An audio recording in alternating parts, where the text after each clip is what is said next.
Jessica Harlenborough, and I belong to a family of great detectives. My father was James Harlenborough, whose father was Hardy Harlenborough Jackson Jr., whose mother was Janet Harlenborough, who was the first one in our family to hold the badge and wear the uniform. The legend goes that she once defeated a whole family of bandits on her own with nothing but an empty revolver. And since then, she has inspired my father, my father's father, and me to grow and become the seekers of justice. And soon, the day arrived when I got to use my true skills. One day, on my way back from the bathroom, I saw James Heartthrob in the hallway, the guy my friend Lily Larkins had a huge crush on. He walked secretly to his locker with a suspicious brown package in his hands, which he placed inside after making sure no one was around him. After that, he walked away. But as a responsible citizen and the head of the Student Welfare Association, I followed him to a corner as he made a phone call,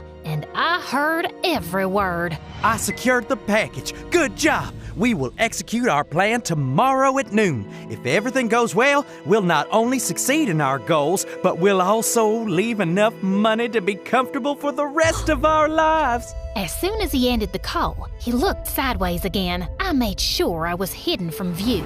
Then I noticed him take out a pair of glasses with a golden frame from his pocket. He clicked on them, and a holographic display of a building appeared in front of him. It looked super familiar, but I couldn't quite place where I'd seen that building before. What was he planning to do there? After staring intently at it for some seconds, James put the glasses back into his pocket and walked away quickly. As I was still processing everything, Lily suddenly popped up from behind me.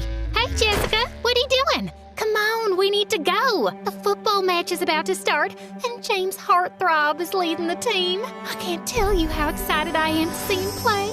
Yeah, I'm doing nothing.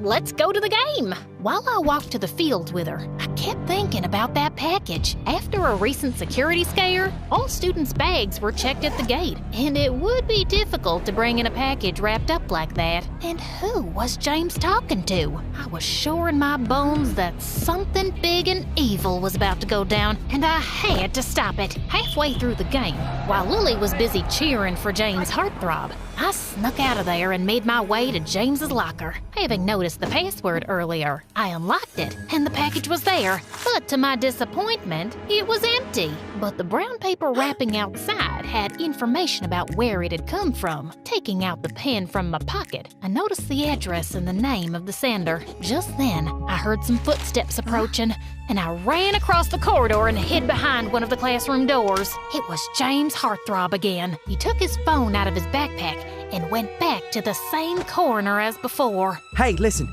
we'll have to postpone our undertaking from tomorrow to the day after. I have a date with Lily Larkins. She is so into me. I can't miss this. Our plan is ironclad and will still work no matter which day we carry it out. I'm sorry for this, but she's really hot. Now I had another problem to deal with. My best friend from childhood was about to fall prey to a possible criminal. I couldn't let that happen, and apparently now his evil plan had been postponed by a day. But to stop him and save my friend, I needed to find out more information, and I could use some help. Later that night, I asked Lily to come over to my place with a phone book so I could try looking for the address and name I'd noted earlier. Of course, I told her we were just making prank calls. She wouldn't believe me if I told her all my suspicions just yet. We sat at my study table with the telephone near me. Lily kept telling me the cell phone numbers, and I kept pranking them in a manly voice. Hello? Yes. Is this Jack Trades? I'm Heartthrob. James Heartthrob. Oh my God, why are you using his name? That's so funny. Most of the calls just led to dead ends, but when I made the final call... Hey, James, what happened to your voice, man? You getting sick or something? No, just some allergies. I'm still your man, a man with a plan. You know, that evil plan we were gonna pull off the day after tomorrow? Yeah, but what's so evil about it? Are you sure you're fine? Or have you lost your mind already because of that girl you were going on about? How hot is she? You stay away from her. No, just nothing. See you day after tomorrow, man. Peace out. I hung up the phone to find Lily staring at my face. What the heck are you going on about? Nothing that makes sense. That's why it's a prank, silly. I bet this guy's as confused as you are, and we'll be thinking about it all night. Okay. Anyway, I don't care, because the only thing I can think about is my date with James Heartthrob tomorrow. How will I wait until then? Oh my God, it's killing me. Yeah, you've only mentioned it about 10 times already. But are you sure about this? I mean, you barely know the guy. That's the point of the date? We get to know each other? Yeah, but is it worth the effort? James Heartthrob is very good looking, but guys like that are usually quite dumb. Do you think he'll be emotionally and mentally mature? It's too big a step. What are you going on about? How is a date a really big step? You know I've been in love with him since the first day he walked into our school with his backpack and cool jacket. What love? Don't you think you're going a bit fast there, young lady? You can't talk to me like this. You're not my mother. Don't you dare talk back to me. I don't have to sit here and listen to you.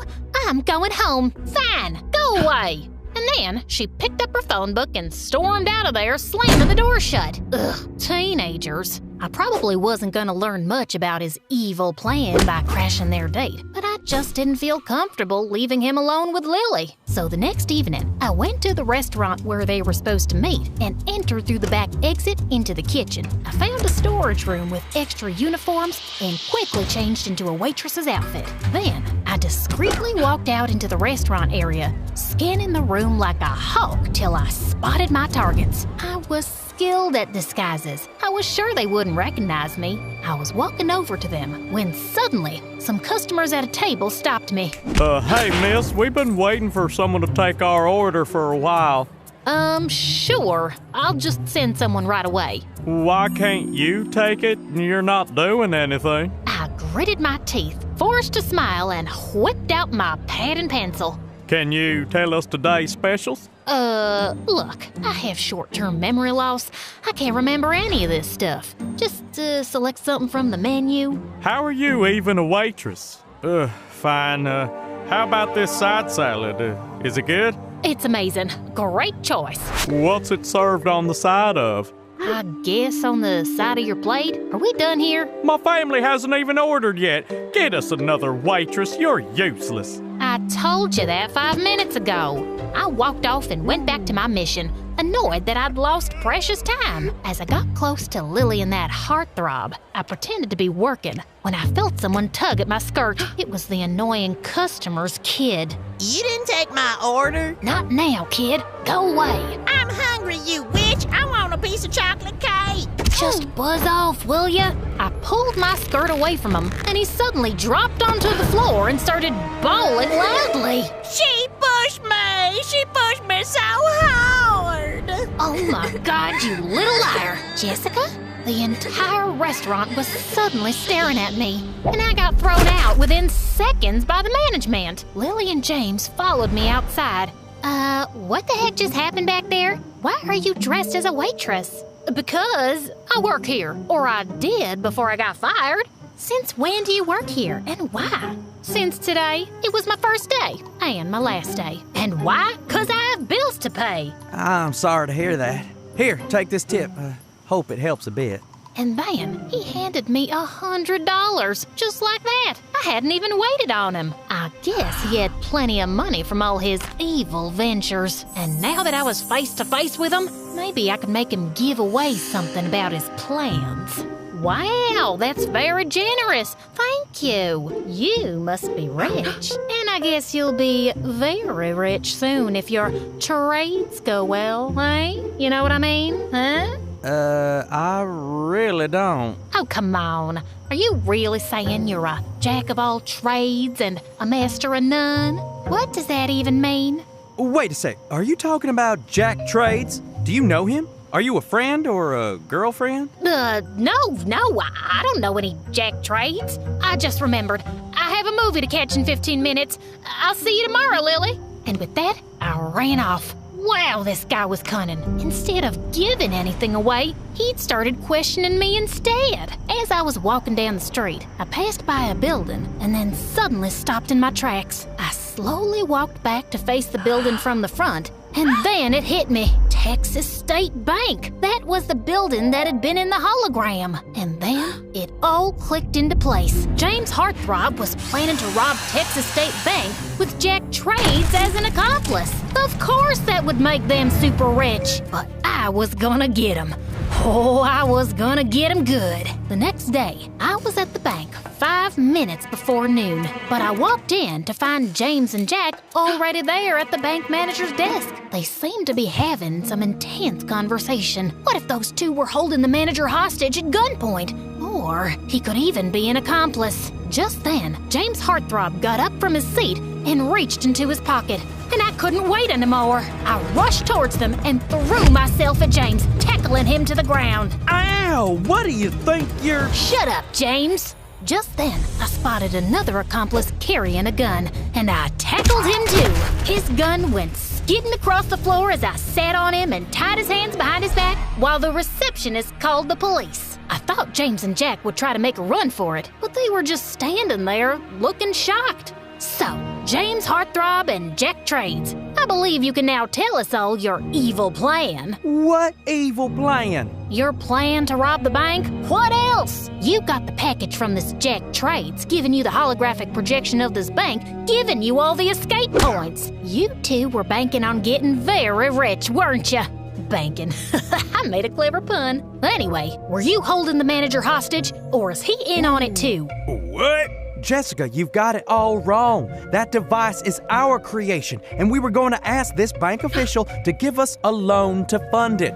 The device was for demonstration. What? That's it? Yep. That's when I realized that the guy under my foot was, in fact, a real robber. And James Heartthrob was not guilty. But to save me from further embarrassment, the cops came in and took that guy into custody and gave me a badge of honor. And the next day, my photo was in the newspaper as well, with the headline, "Schoolgirl Solves Her First Case." So, it all worked out for the best. Next day, I went to school and saw James Heartthrob closing his locker. I walked up to him. "Hey, James, I'm sorry. I didn't mean to..." Accuse me of a crime? I don't know what I was thinking. He was looking at me with an amused face. You seem to have a wild imagination, and you're super nosy. But tackling a guy with a gun was pretty brave, actually. You're interesting, Jessica Harlenborough, and you're forgiven. Well, thank you. That ended the conversation. Did you see any sparks here between us? James swears he felt some at that point, but I really didn't. Also, it turned out that James and Lily didn't enjoy their first date and decided not to go ahead with the relationship. We all graduated high school, and some years later, I became a detective. No surprises there. Also, I reconnected with James Heartthrob. We dated for a while, and then we got married. As for Lily, she was our maid of honor. And yeah, some things went wrong at the wedding, and I accused her of sabotaging my big day out of jealousy. But it turns out she had nothing to do with it. Yeah, that was awkward, but our friendship is still strong. Ironclad, unbreakable, uncrackable, unscratchable, if you will.